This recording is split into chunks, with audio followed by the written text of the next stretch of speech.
All right, this is from Daily Wire. Country music star Jason Aldean's wife, Brittany, an outspoken opponent of the woke agenda permeating much of American society, fired back at critics of her husband's song, Try That in a Small Town, who called the lyrics racist.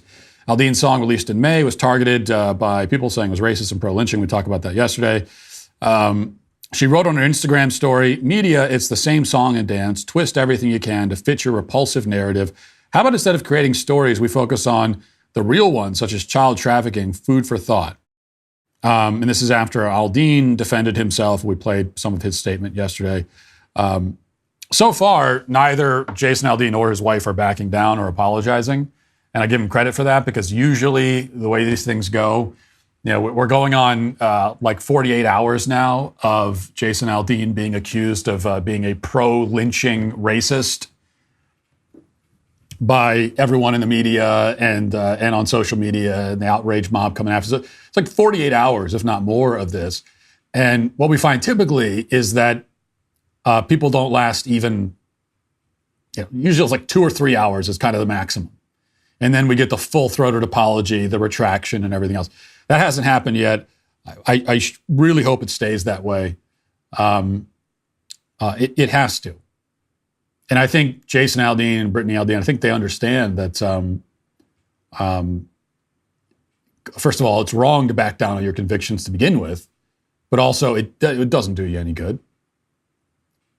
So you've been branded a racist who's in favor of lynching.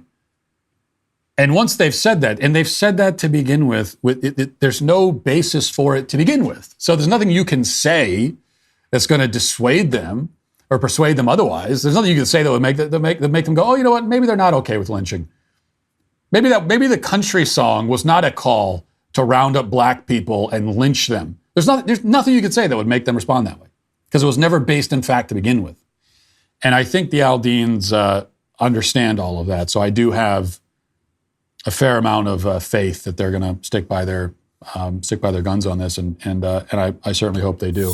A few years ago, I sent in a portrait photo to Paint Your Life, and the process is quick and easy. I love their work so much, I decided to use them again. Now, as you all know, aliens are very real. I was able to capture a photo of me greeting aliens as they came to Earth. This really happened.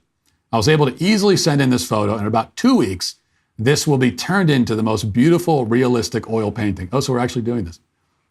The real story is they asked me what painting I want from Paint Your Life, and I said, I want a painting of me meeting aliens. And I wasn't sure if they would really do it, but apparently they are, because it's in the copy. So I'm super excited about this. If you're looking for a unique gift idea, you also need to check out Paint Your Life. And I said I want it as big as possible. Because I'm going to bring it home. Not telling my wife any of this. So this is my next salvo. We know what happened to Johnny the Walrus. Now I'm bringing home a giant painting of me greeting aliens, and we're going to put it right above the fireplace mantle. Anyway, they create hand-painted portraits that fit almost any budget and are great gift ideas for those you love. Upload photos to create anything you imagine.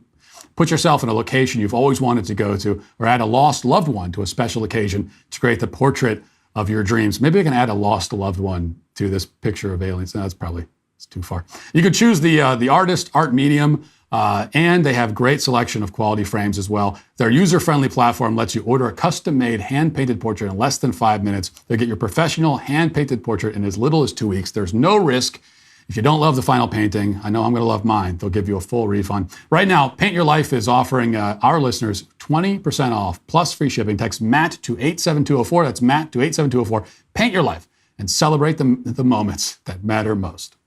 If you want some positive news in the culture war, since Roe v. Wade was overturned, the left has lost their mind, making abortion their official sacrament. The pro-life efforts, which are more important now than ever, are booming. You heard that right. Despite the narrative, pro-lifers did not go away. They've only increased in number. As one of the largest pro-life organizations in the world, no one is in a better position than 40 Days for Life to end abortion in each state. In a post-Roe America, 40 Days for Life is changing hearts and minds in the most blue pro-abortion states.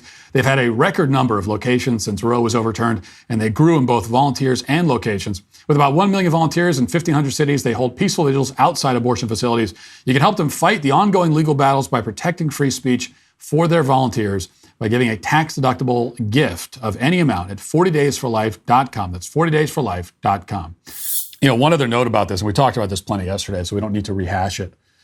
But one of the points that I've seen people make about the Try That in a Small Town song, why it's racist, and I've even seen, I don't know why I say even, like this is surprising, but I've even seen some conservatives on Twitter who are conceding that the song is troubling. And one of the things that they find troubling about it is that allegedly, apparently, the building, in the music video, Jason Aldean is singing in front of us, some building in Tennessee. And that building was, they claim, the site of an actual lynching. And so, that's the messaging that he's sending. This is subliminal messages. He went to the site of an actual lynching and sang this song? Yeah, as if, and I didn't even look it up to see if it's true or not, because it's irrelevant. Because if it is true, then it was, what they're saying, it was 100 years ago, a century ago, allegedly, a lynching happened outside this building. So they're supposed, so before you shoot a music video, you're supposed to look at all the buildings that are in the background and do a detailed historical dive to find out if anything bad happened at any point, anywhere in the vicinity of where you're doing the music video. Give me a break. As if they're supposed to know that, right? And all these people on Twitter pretending that that's the infamous site of the lynching of 19 whatever. As if you already knew that. As if you saw the building and immediately, right? Oh, that was where that infamous lynching happened 103 years ago. Oh, shut up. You had no idea. One person went on Wikipedia or somewhere and found this. Is that we got him now? And then everybody else sees it and says, oh yeah, well, I knew that.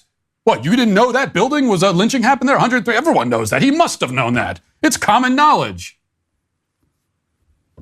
It's common knowledge now because you're all pretending.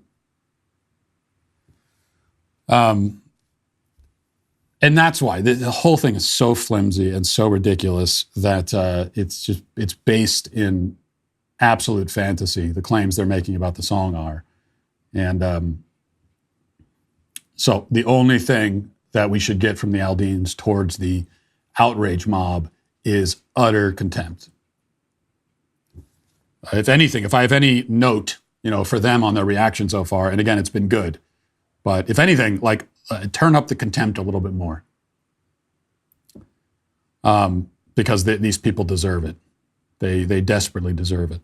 If you'd like to see what else I have to say, you can access my full show by going to dailywire.com or by going to the Matt Walsh Show Twitter page. Hope to see you there. Godspeed.